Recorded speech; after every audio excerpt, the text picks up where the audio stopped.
টাকার শ্রাদ্ধ হচ্ছে কলকাতা নাইট রাইডার্সের। প্রায় 25 কোটি রুপি খরচায় ওরা কিনেছিল মিচেল স্টার্ককে, কিন্তু 4 ম্যাচে একেবারে গড়পড়তা পারফরমেন্স অস্ট্রেলিয়ান পেসারের। সেই তুলনায় মাত্র 2 কোটি রুপিতেই বাজিমাত চেন্নাই সুপার কিংসের। মোস্তাফিজুর রহমানের নিলামের বেস প্রাইজে কেনা মোস্তাফিজ রীতিমতো উঠছে বর্তমান চ্যাম্পিয়নরা। আপনি ব্যাগ ভর্তি টাকা নিয়ে বাজারে গেলেন, বহু টাকা খরচ করে বড় একটা মাছ কিনে ঘরে ফিরলেন, কিন্তু রান্নার পর প্রত্যাশিত টেস্ট পেলেন না। এত টাকা খরচ করে মাছটা কেনা হয়েছে, সেটা এখন চাইলেও ফেলে দেওয়া সম্ভব না। মিচেল স্টার্ককে নিয়ে কলকাতা নাইট রাইডার্সের অবস্থাও হয়েছে অনেকটাই এমন। দলে একটা পেসার লাগবে, তাই গেল নিলামে টাকার খোলা বস্তা নিয়ে বসেছিল নাইট রাইডার্স। অন্যান্য ফ্র্যাঞ্চাইজের সঙ্গে টেক্কা দিয়ে আইপিএল রেকর্ড 24 কোটি 75 লাখ রুপিতে কিনে নেয় ওজি পেসারকে। টাকাগুলো যে জলে যাবে তা একবারের জন্য কি ভেবেছিলেন ম্যানেজমেন্ট? স্টার্ক ছাড়াই প্রিমিয়ার লিগে উঠছে কলকাতা নাইট রাইডার্স।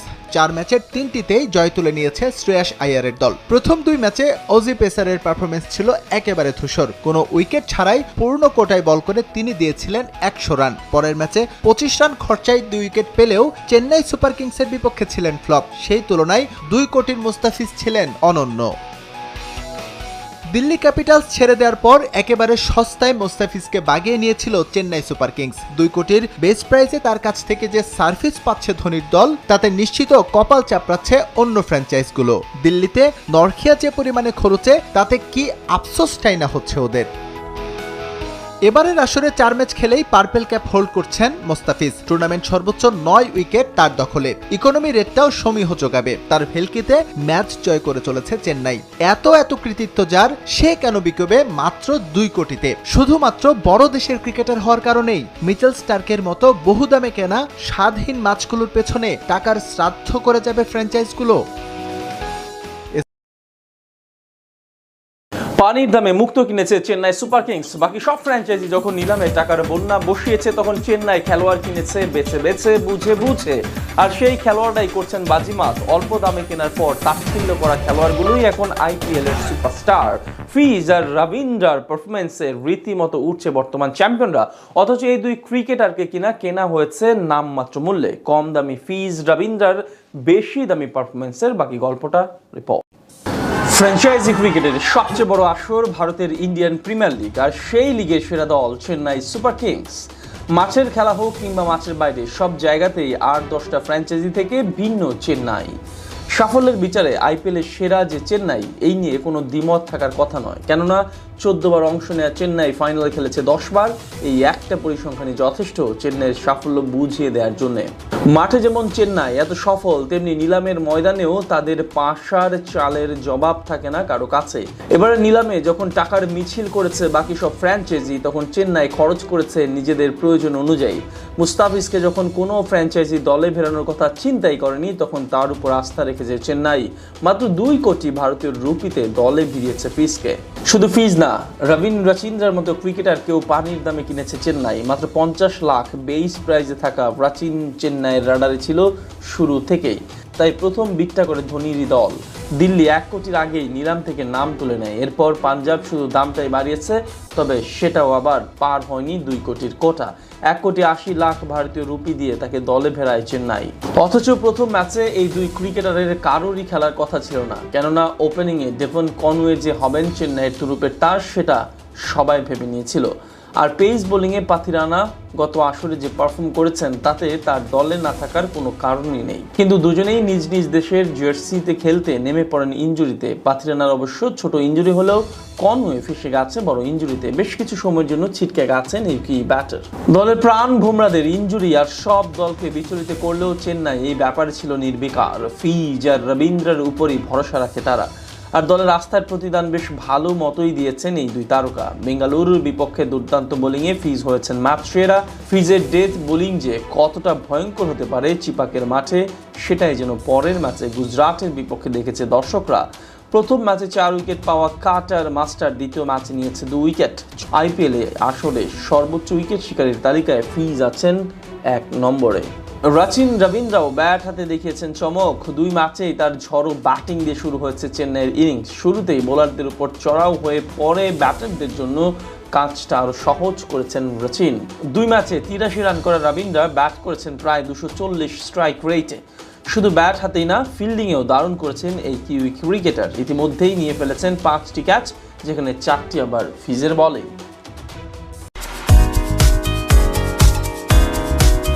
আইপিএলে উইকেট শিকারীদের শীর্ষস্থানে থাকা মুস্তাফিজুর রহমান 2 ম্যাচের ব্যবধানে পিছিয়ে গেলেন 2 ধাপ। 2 দফা পার্পল ক্যাপ পাওয়া ফিজ এখন অবস্থান করছেন 3য় স্থানে।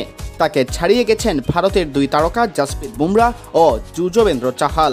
দুজনই এ মুহূর্তে মুস্তাফিজের চেয়ে বেশি উইকেটের মালিক, যদিও দুজনই মুস্তাফিজের চেয়ে ম্যাচও খেলেছেন বেশি। 3 ম্যাচে 7 উইকেট শিকার করে মুস্তাফিজ ভিসা প্রক্রিয়ার কাজে ফিরেছিলেন দেশে। সে সময় প্রথমবার হারান শীর্ষস্থান। এর আগে আসরের প্রথম ম্যাচ থেকে টানা 16 ম্যাচ তিনি ছিলেন পার্পল ক্যাপের মালিক। চেন্নাই সুপার কিংসের জার্সিতে 1 ম্যাচ মিস করার পর আবারও ফিরেই জোড়া উইকেট শিকার করলে নতুন করে পার্পল ক্যাপের মালিক হন তিনি। কলকাতা নাইট রাইডার্সের বিপক্ষে শেষ ওভারে 2 উইকেট শিকার করার পরপরই তার মাথায় বেগুনি টুপি পরিয়ে দেন সতীর্থ রবীন্দ্র জাদেজা। এরপর মুস্তাফিজকে প্রথমবার ছাড়িয়ে যান চাহাল। গুজরাট টাইটান্সের বিপক্ষে রাজস্থান রয়্যালসের এই স্পিনার 2 উইকেট শিকার করে মুস্তাফিজের 9 উইকেটের চেয়ে 1টি উইকেট বেশি, অর্থাৎ 10 উইকেটের মালিক বনে যান। তবে গেল রাতে মুস্তাফিজ ও চাহাল দুজনকেই ছাড়িয়ে যান pacer Jasprit Bumrah. Royal Challengers বেঙ্গালুরুর বিপক্ষে একাই 5 উইকেট শিকার করে বুমরাহ এখন চাহালের সমান 10 উইকেটের মালিক। তবে অন্যান্য পরিসংখ্যানের ভিত্তিতে এগিয়ে আছেন চাহালের চেয়ে। আইপিএলের উইকেট শিকারীদের শীর্ষ 5-এ বুমরাহ, চাহাল ও মুস্তাফিজ ছাড়াও আছেন আর্শদীপ সিং ও মোহিত শর্মা। দুজনই শিকার করেছেন 8টি করে উইকেট। তবে শীর্ষ 5 বোলারের মধ্যে মুস্তাফিজ ছাড়া প্রত্যেকেই অন্তত 5টি করে ম্যাচ খেলেছেন। 3য় স্থানে থাকা কাটার মাস্টার ম্যাচ খেলেছেন 4টি। মুস্তাফিজ অবশ্য যে ফর্মে আছেন তাতে অচিরেই আবারও পার্পল ক্যাপ ধরা দিতে পারে তার মাথায়। আগামী 14 এপ্রিল ওয়াংখেড়ে স্টেডিয়ামে মুম্বাই ইন্ডিয়ান্সের বিপক্ষে বিগ ম্যাচে মাঠে নামবেন মুস্তাফিজরা।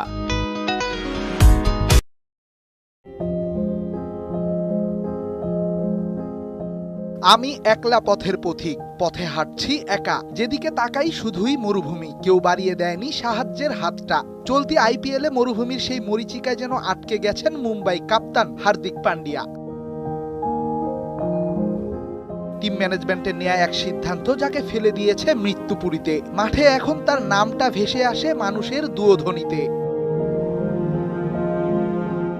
গেল 2 মৌসুমে গুজরাট অজেয় হয়ে উঠেছিল হার্দিকের হাত ধরে। প্রথম আসরে চ্যাম্পিয়ন, পরের আসর থেমেছিল রানার্স আপ হয়ে। ক্যাপ্টেন হিসেবে জাতীয় দলের হয়েও তুলেছিলেন ভারতের 3 রঙের ঝান্ডা। গল্পের পূর্ণতা দিতেই হয়তো তাকে আবারও ফেরায় মুম্বাই। তবে এবার বাহুতে দেয়া হয় ক্যাপ্টেনের আর্মব্যান্ডটা। এরপরই শুরু হয় ফিসফাস। দলটির সফল ক্যাপ্টেন রোহিতের সাথে মনোমালিন্যের জেরেই নাকি হার্দিক হয়েছেন মুম্বাইয়ের কাপ্তান। সূক্ষ্মভাবে ছড়িয়ে দেয়া এ ভাইরাস ধীরে ধীরে ছড়িয়ে পড়ে ভারতের ক্রিকেট দুনিয়ায়। মাঠে প্রতিনিয়ত বুলিংয়ের শিকার হতে থাকেন ভারতের এই অলরাউন্ডার। এমনও শোনা গেছে ঘরের মাঠে ক্যাপ্টেনকে দুয়োধ্বনি দেওয়ার নজির গড়েছে মুম্বাইয়ের ভক্তরা। দুঃসময়ে মাথা নিচু রেখেই যেন সব মানতে বাধ্য হয়েছেন হার্দিক পান্ডিয়া।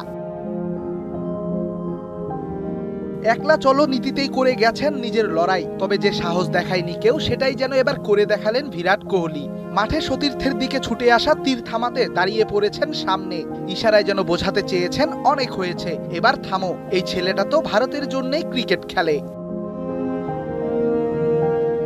বৃহস্পতিবার বেঙ্গালুরু মুম্বাই ম্যাচে ঘটেছে এমনই ঘটনা। পান্ডিয়ার দলের কাছে নিশ্চিত পরাজয়ের মুখে তখন বিরাট কোহলির রয়্যাল চ্যালেঞ্জার্স। উইকেটে হার্দিকের ব্যাটে চলছে ছক্কার ফুলঝুরি, কিন্তু তাতেও যেন ভক্তদের মন গলেনি। চারদিক থেকে ছুটে আসে পান্ডিয়ার বিরুদ্ধে দুয়োধ্বনি।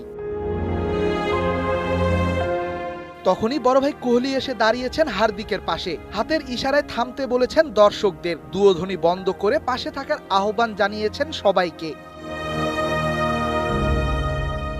গ্রেটরা তো এমনই, সতীর্থের খারাপ সময়ে পাশে থেকে সাহস দিতে জানেন যিনি। অবশ্য এবারই প্রথম নয়, মাঠে এর আগেও কোহলি দাঁড় করিয়েছেন উদাহরণ। স্টিভেন স্মিথ, নাবিনুল হকদের পাশে দাঁড়িয়ে করেছিলেন সবার মন জয়।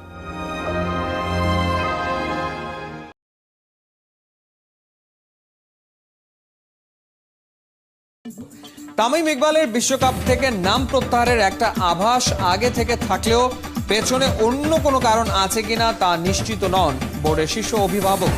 রিয়াজ আজমের রিপোর্ট। খেলছি না এই ফরম্যাটটা। সকালের হেডলাইন তামিম ইকবালের বিশ্বকাপ স্কোয়াড থেকে নাম প্রত্যাহার, দিনের পরের অংশের 12টা জুড়ে ক্রিকেট বোর্ডের সভা, নিউজিল্যান্ড বাংলাদেশ সিরিজের সূচনা।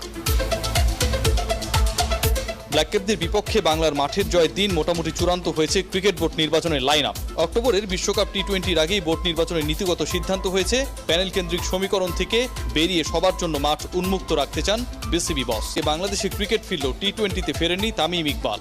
টানা 4 সিরিজে স্কোয়াডের বাইরে থাকা বাঁহাতি ওপেনার থাকছেন না, তবে তার বিশ্বকাপ স্কোয়াড থেকে নাম প্রত্যাহারের ব্যাপারে একটা আভাস ছিল বিসিবি সভাপতির কাছে। নেপথ্যে অন্য কোনো কারণ আছে কিনা সে ব্যাপারে নিশ্চিত নন নাজমুল হাসান।